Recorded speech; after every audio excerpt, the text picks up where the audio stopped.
Muy buenas noches, espero que te encuentres muy bien. Esta tercera noche camino a Navidad. Quizás alguien me hacía una pregunta en estos días y quisiera comenzar este tiempo devocional compartiéndotelo. Esta persona me decía, ¿estás listo para Navidad? Y me quedé reflexionando entre que esta es una de las preguntas que escuchamos con bastante frecuencia en estos días. Yo no sé cuántos de nosotros ya tenemos esa interrogante. ¿Ya estamos listos para Navidad?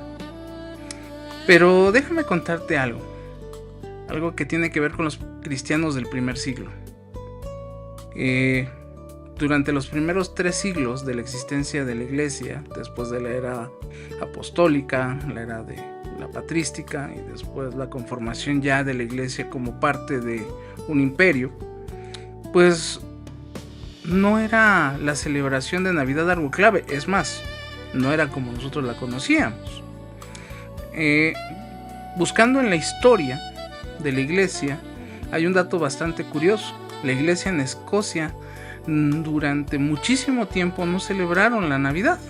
Es más, se puede decir que fue mucho más tiempo del que los primeros cristianos tardaron en crear esta conmemoración. Y fue que algunos creyentes, hablando de la iglesia escocesa, decidieron en el siglo IV entender que el advenimiento de Cristo era algo digno de reflexión, aún algo más profundo que todo lo que permeaba las diferentes tradiciones que asociaban precisamente este festejo. Y cuando la iglesia comenzó a celebrar la Navidad, lo hizo con un propósito doble.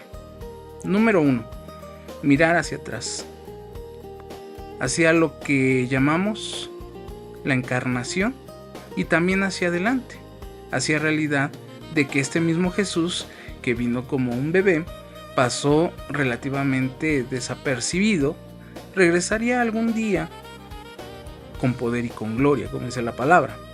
Pero si consideramos esta razón doble para reflexionar y regocijarnos, surge precisamente entonces una pregunta más, ¿sí?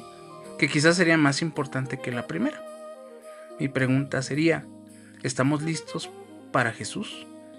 Ya no para recibirlo, porque dice su palabra que a los suyos vino, mas los suyos no le recibieron. Y él dijo, yo vendré por segunda vez. Y la pregunta sería, ¿estamos listos para Jesús?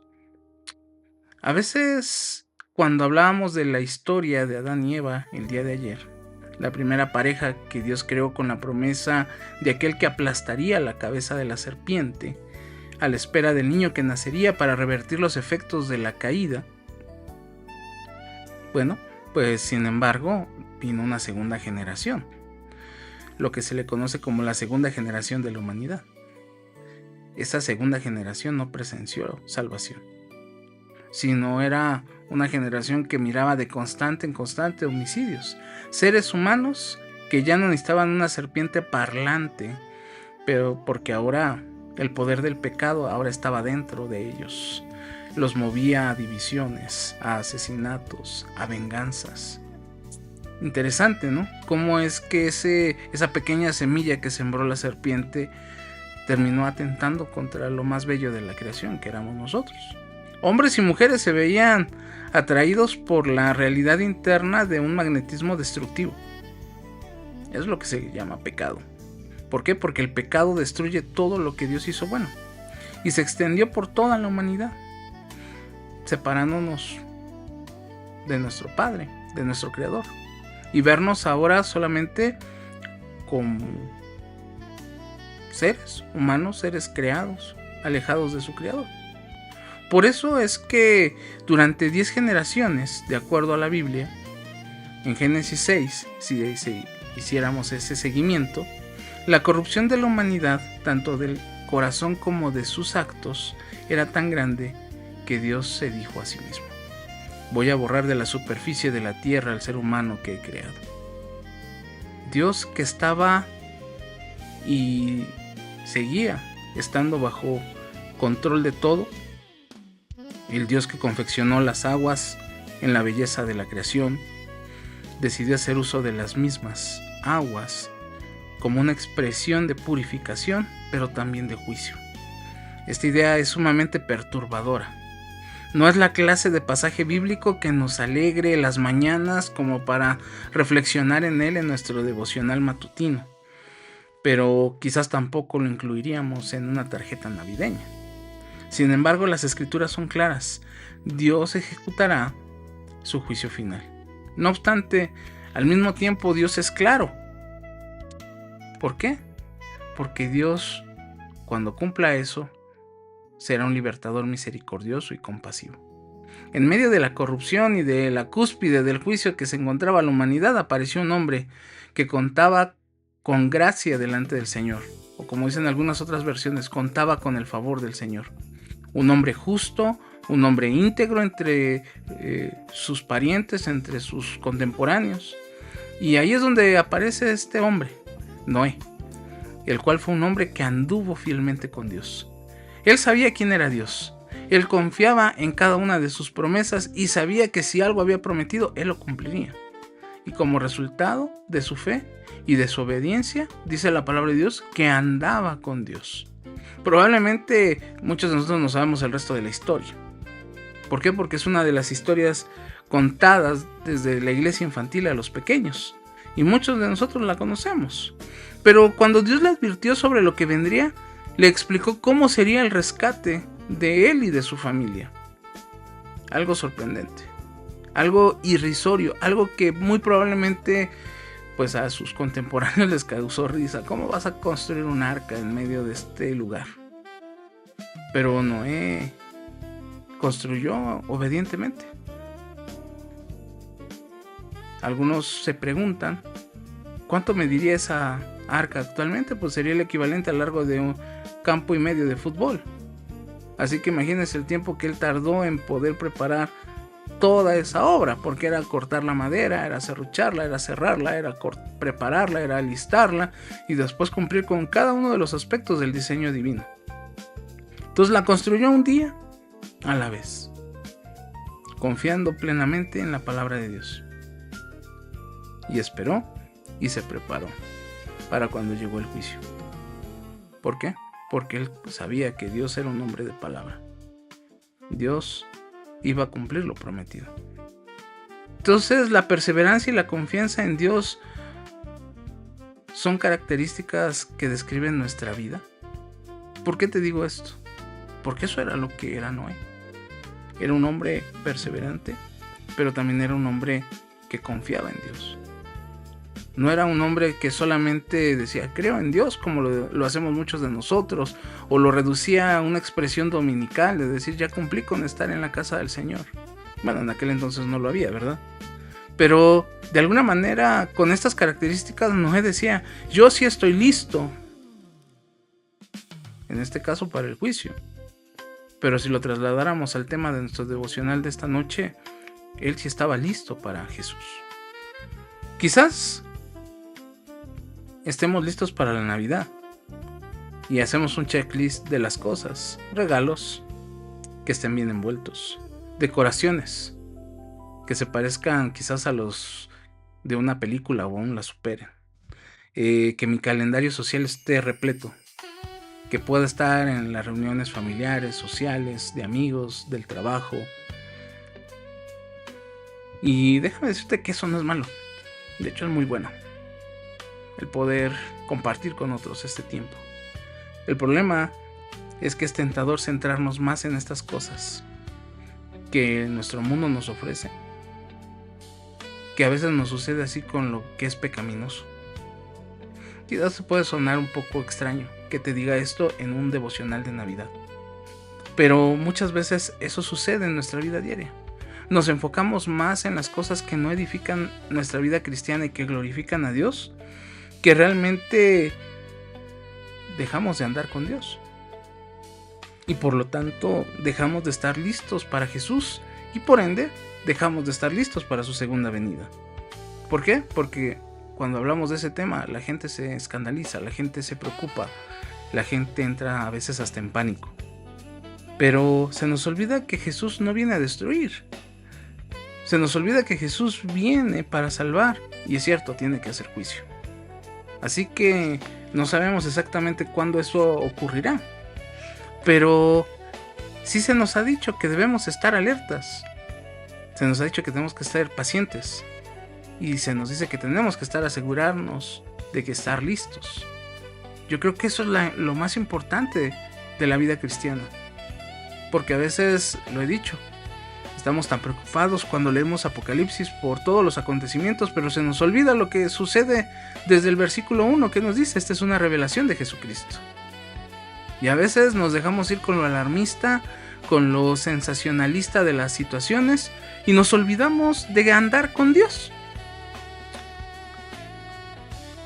Y a veces decimos: bueno, es que no soy perfecto. Déjame decirte algo: Noé no anduvo con Dios de manera perfecta. Es un andar muy parecido al nuestro. Sin embargo, esto no es un problema, porque Jesús sí lo hizo. Dios no nos ha dicho que necesitamos un barco de madera para refugiarnos el día de su juicio. Más bien nos dijo que necesitamos de una cruz de madera, porque sin ella, su ira, que fue derramada precisamente en el Calvario sobre su Hijo unigénito, pudiera ser sobre nosotros. Pero Dios, en su grande amor, no permite que eso nos pase a nosotros. Eso ya lo experimentó su Hijo. Más bien nos ha dicho que Dios quiere manifestar su misericordia al derramar su juicio sobre su propio Hijo. Entonces, al meditar esta Navidad sobre el Cristo en el pesebre, sobre Jesús en nuestra Navidad, hagámoslo con la conciencia de lo que se logró en aquella cruz. Hay una frase que dice: allí encontré misericordia y su gracia sin fin. Allí se multiplicó su perdón hacia mí. Allí mi alma cargada encontró libertad. ¿En qué lugar? En la cruz del Calvario. Así que en la primera Navidad no encontramos a un mejor Noé que nos rescata de un juicio aún más grande. Encontramos a aquel que anduvo con Dios, aquel que es Dios, como lo dice Juan, al único en el que podemos encontrar refugio y descanso hoy día. Y no solamente hoy, sino para siempre. Podemos andar con Él si confiamos en sus promesas, y como resultado deleitarnos en cumplir sus mandamientos. Es interesante. Quizás una Navidad donde hagas un plan de decirle: Señor, creo que es tiempo de andar contigo, de caminar contigo, de echar mano de tu Espíritu Santo, de tomar el ejemplo de tu Hijo Jesucristo. Así que esta noche yo quiero dejarte esta reflexión. ¿Estás listo para el regreso de Jesús? Y si te está costando obedecerlo en alguna manera, o te cuesta trabajo descansar en alguna de sus promesas, yo te invito a que te alistes para un caminar con Él. Recuerda que puedes en Él descansar. Él puede liberar y te puede motivar para que ames y abraces cada uno de sus mandamientos. Y no lo veas como una carga dura. No lo veas como algo que es estorboso o gravoso. Así que medita en ello. Y antes de ir a dormir esta noche, pregúntale a Jesús: ¿estoy listo para ti? Hay un bello himno que lo cantamos muchas veces en la iglesia y se ha vuelto como que un himno clave en nuestra vida cristiana. Se ha hecho clave en nuestros servicios de adoración en Navidad. Y es este himno basado en Filipenses, titulado Tú dejaste tu trono, de Emily Elizabeth Steele Elliott, que realmente nos hace esa pregunta cada una de las líneas. Cuando dice: tú dejaste tu trono y tu corona por mí, al venir a Belén a nacer, mas a ti no fue dado entrar al mesón, y en establo te hicieron nacer. Ven a mi corazón, oh Cristo, pues en él hay lugar para ti. Alabanzas celestes los ángeles dan, en que rinden al Verbo loor. Mas humilde veniste a la tierra, Señor, a dar vida al más vil pecador. Y nos vuelve a recordar, ven a mi corazón, oh Cristo, pues en él hay lugar para ti. Que esta sea no solamente un estribillo que cantamos cada Navidad, cada domingo de Navidad, sino que sea una reflexión en nuestra vida, preguntarnos cómo está el lugar donde debe de estar Cristo. Así que, ¿qué te parece si oramos? Porque quizás la obediencia es el primer principio en el cual podemos nosotros decirle a Jesús, ven a mi corazón a morar. Padre Celestial, en esta noche, gracias te damos por la obra hecha en Cristo Jesús. Al mostrarnos en la historia que hay hombres que han logrado lo que quizás a muchos de nosotros nos cuesta trabajo y que ahora, gracias al sacrificio de tu Hijo Jesús, lo podemos hacer. Pero hoy, Padre Celestial, queremos pedirte que si alguno de nosotros está enfrentando dificultad en cumplir con alguno de tus mandamientos, en encontrar descanso en ti, en encontrar el fortalecimiento de sus vidas y el confort, Señor, para sus almas, hoy te pedimos, Señor bendito, que sea tu Espíritu Santo quien dirija nuestra vida hacia tu palabra y en ellas encontremos, Señor, ese sendero de gracia, ese sendero en el cual podemos caminar cada día para parecernos más a tu Hijo Jesucristo. Señor, quizás nos escondemos como aquellos que se burlaban de Noé por decir que era ilógico lo que él estaba haciendo. Pero Señor, entender que cuando cumplimos cada uno de tus mandamientos, no hay lógica quizás que el hombre entienda. El apóstol Pablo dijo, para el que no conoce a Cristo esto es locura, pero para nosotros es poder de Dios. Así que en ese poder nos abandonamos en ti, para que el día de mañana podamos entender que todo lo podemos en tu Hijo Jesucristo, porque Él nos fortalece y porque podemos decir que estamos preparados para Él. En el poderoso nombre de Cristo Jesús. Amén. Bueno, pues te espero el día de mañana para nuestra cuarta noche de devocional y comparte este tiempo a través de YouTube. Recuerda que aquí nos vemos mañana nuevamente en punto de las 9 de la noche. Que el Señor te bendiga.